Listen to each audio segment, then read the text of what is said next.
Do you recognize that voice? The one that whispers, "Not good enough." The one that scrutinizes every detail, magnifies every flaw, and demands an impossible standard of flawlessness? The one that turns every task, every project, every interaction into a high-stakes performance where anything less than perfect is a catastrophic failure. This isn't just having high standards. This is something else. This is the voice of your inner tyrant, perfectionism. It promises excellence, control, and admiration. But what it often delivers is anxiety, procrastination, burnout, and a gnawing sense of never quite measuring up. Welcome to Involve Educate. We're here to unravel the complex tapestry of the human mind, blending philosophy, psychology, and practical wisdom to help you live a more conscious and fulfilling life. Today, we're not just talking about perfectionism. We're staging a rebellion against it. We'll explore why this inner tyrant gains so much power, the devastating toll it takes, and most importantly, how you can begin to silence its relentless criticism and reclaim your freedom to be wonderfully, authentically, imperfectly human. If you've ever felt trapped by the impossible pursuit of perfect, if you're tired of that critical inner voice dictating your worth, then you're exactly where you need to be. Hit that subscribe button for Involve Educate, because it's time to depose the tyrant. So, where does this inner tyrant come from? Why do so many of us fall prey to its seductive yet destructive allure? The roots of perfectionism are often deep and complex. For many, it begins in childhood. Perhaps you grew up in an environment where love and approval felt conditional, tied to achievements and flawless performance. Or maybe you internalized the critical voice of a parent or teacher. Our young minds, desperate for acceptance, learn that perfect equals safe or lovable. Perfectionism isn't always born from a desire for excellence. It's often a deeply ingrained survival strategy developed in response to perceived threats of criticism, rejection, or inadequacy. Society then pours fuel on this fire. We're bombarded with curated images of flawless lives on social media, airbrushed perfection in advertising, and narratives that glorify relentless achievement. The message is clear: only the perfect succeed, only the perfect are admired, only the perfect are worthy. We internalize these impossible standards, and our inner tyrant gets a megaphone. From a psychological perspective, perfectionism is often linked to a fear of failure, a fear of judgment, and a fragile sense of self-worth. The perfectionist believes, often unconsciously, if I am perfect, I can avoid criticism.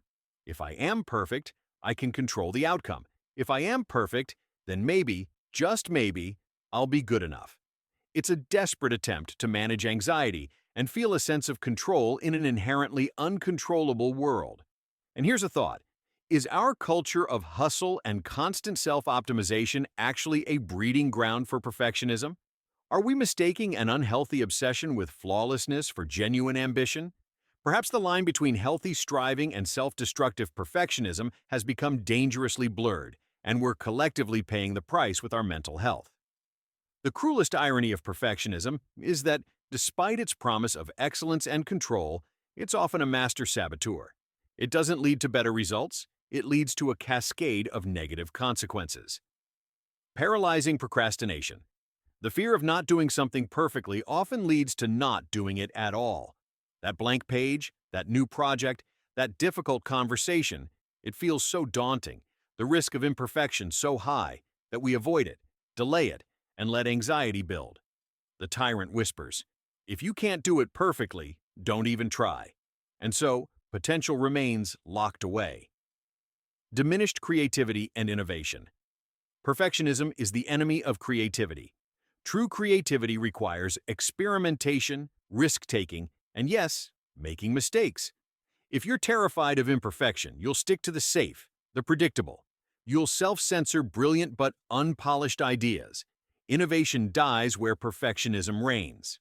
Increased stress, anxiety, and burnout. Constantly striving for an unattainable standard is exhausting. The relentless self-criticism, the fear of judgment, the pressure to perform. It's a recipe for chronic stress, anxiety disorders, and eventually, burnout. Your inner tyrant is a terrible, unforgiving boss who never gives you a day off. Strained relationships. Perfectionism doesn't just affect you. It spills over into your relationships. You might have impossibly high standards for others, be overly critical, or struggle with vulnerability because you fear showing any flaw. This can create distance, resentment, and prevent genuine connection. The quest for perfect control often leads to profound relational disconnection. Loss of joy and authenticity. When your life is dictated by the pursuit of perfection, there's little room for spontaneity, joy in the process, or authentic self-expression. You're too busy managing the facade, too worried about making a mistake. Life becomes a performance, not an experience. The tyrant promises you power and admiration, but it delivers a cage built from your own fear and self-doubt. So, how do we begin to dismantle this inner tyranny? How do we silence that critical voice, or at least turn down its volume? It's not about suddenly becoming sloppy or abandoning standards. It's about a fundamental shift in mindset, drawing on timeless philosophical wisdom and practical psychological tools. Embrace good enough, the wisdom of Voltaire and Wabi-Sabi. The philosopher Voltaire famously said, "The perfect is the enemy of the good." Striving for perfection often prevents us from achieving something perfectly good or even great. Learn to recognize when something is good enough. The Japanese concept of wabi-sabi finds beauty in imperfection and transience. Shifting your goal from perfect to completed and good enough, or my best effort under these circumstances, is incredibly liberating. It allows you to finish things, to learn, and to move on. Challenge your inner critic, cognitive restructuring. That critical voice in your head? It's often full of cognitive distortions, exaggerations, black and white thinking, catastrophizing. When it pipes up, challenge it. Ask, is this thought 100% true? What's the evidence? What's a more balanced, realistic perspective? Treat that voice not as an absolute authority, but as a biased commentator whose opinions need to be fact-checked. You are not your thoughts. Focus on process, not just outcome. The Stoic approach. The Stoic philosophers taught us to focus on what we can control, our efforts, our intentions, our responses, and to accept what we cannot control, like the ultimate outcome or others' opinions. Shift your focus from achieving a perfect result to engaging fully and authentically in the process.